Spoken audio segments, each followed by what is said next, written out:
Go. Welcome to pb&j's Auto Repair. Today we're going to be going over all the fluids that'll be in your car. Back here we'll have the power steering, which some cars might have a dipstick to read how much is in there, but on mine you'll be able to see we have lines here that say max, I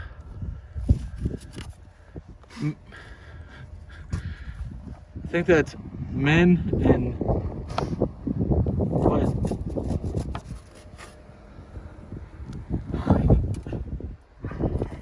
So you have 3 lines that are there. They tell something. I can't really tell what they say because they've been worn down. These are fill lines. All you know is you don't want to fill past that one because that one says max, and if you fill past that one, you could risk it coming out and spilling all over your engine and stuff. Which is another thing, you want to make sure all of your caps are nice and tight when you're filling everything, so that way they don't pop off and everything you're doing spills out all over your engine. Right here, you'll have your coolant reservoir. This is where you'll put in your coolant or antifreeze coolant during the winter, and the max and the fill lines will be down here on the reservoir. As I filled mine a little bit up past, because this one's so big you can fill it up a little bit past, but I would say don't go much higher than this part right here. Then over here you'll have your windshield wiper fluid for cleaning off your windshield wiper, and usually these tanks are pretty big and sit more down into the bumper, so you won't really have to worry about seeing where the fill line is. It's usually just about a full, like, More eyeballing. yeah, it's more eyeballing, and it's usually a full gallon of the windshield wiper fluid when you're putting it in. And right here you'll have your oil dipstick. You take this out, it'll tell you how much you need. If it's still up to this part, it's good. Sometimes you want to give it a little bit of a wipe and then put it back in, because if your car was hot and running, it'll show that it's higher, because when it's hot it takes up more volume. So you want to wipe it off and put it back in, and if it comes in still at that same part, which it did not, mine is a little bit below low, which means I need to put more in. Also on that, you're supposed to get your oil changed every about 3,000 to 4,000 miles, and I'm also a little bit over that too. Right here is where you'll put more oil in. It's different on every car, but usually they'll have a little, like, they'll have a little symbol. I forget what they're called. Oil. It's just, It'll tell you that it's your oil. if you look in your manual, it'll show you all the symbols and what they are, and usually where they are in your engine too. And if you need an oil change, it'll show up on your dash, so you can identify the oil symbol to that on your dash. Now going over to this side of my car, back here we have the brake fluid, which the fill line will be up here. Right now I'm still good for a little bit, but I should probably get that filled. And then sometimes stuff leaks. It happens. Right now my coolant is leaking, and you'll be able to tell with coolant because you can see it's usually a greenish color like that. And then during the summer, sometimes you'll have,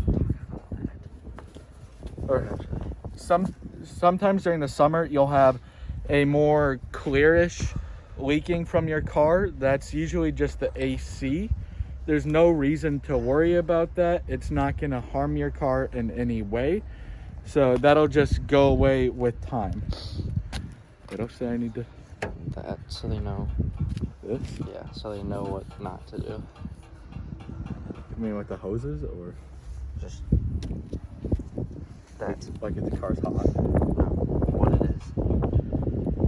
Go over that. Yeah, some people might take it off. Okay, what is this called again? This is your... What is this called? I forgot. I think this is where like actual coolant goes into the radiator. Yep. So right here, this cap, it's that's where your coolant goes. So then it helps cool down your radiator. Do not take this cap off, ever. Don't even touch it, because what will happen if you were to take this off is pressured heat or pressured coolant from here will come spraying out at high pressures and high heat, and that is extremely dangerous. You could be extremely injured, harmed, or hospitalized, depending on the situation. Yeah, just don't touch it. And going over with leaks, what you should do in this situation with your coolant leaking is, before taking to a shop, what you can do is make sure that this hose right here, which connects to this, is super tight, and make sure there's no holes in your hose. Make sure the hose isn't leaking. And then if your hose isn't leaking, what else you could check is you could look for holes in your tank when you're filling it up. And if you don't have good visibility, and if it's easy access, you can also take your tank off and examine it.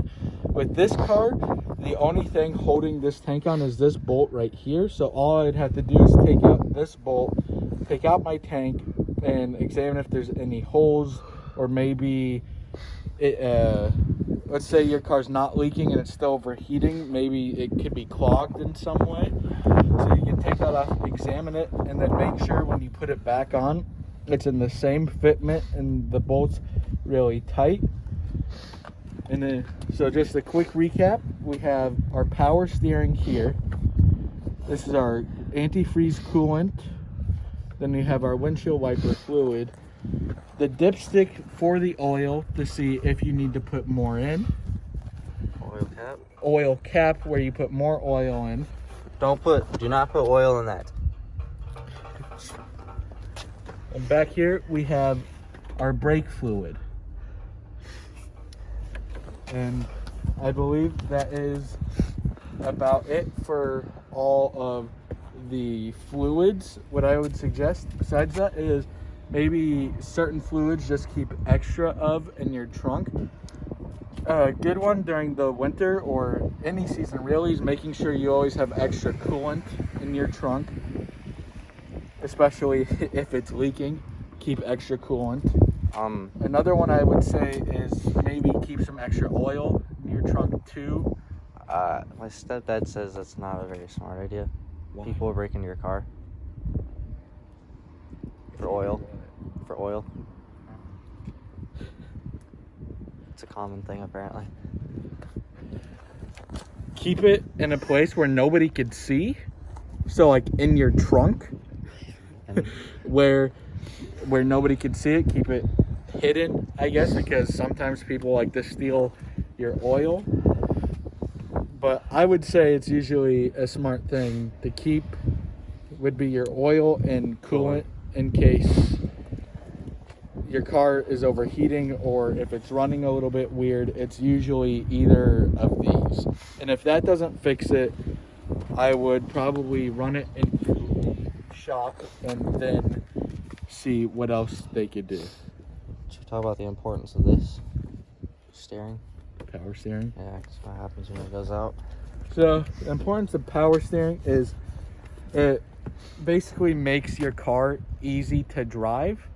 And if you are empty on power steering, you more than likely won't be able to turn your wheel at all. Turns are going to be pretty hard. You're going to have to turn your steering wheel harder than you would when there is fluid in there. And then brake fluid is also very important. I feel like this is kind of self-explanatory, but if you don't have brake fluid, your brakes aren't really going to brake. So brake fluid is an important thing to make sure you always have full. And if you want to keep your brakes nice, keep fluid in there, because you're just going to ruin your brakes.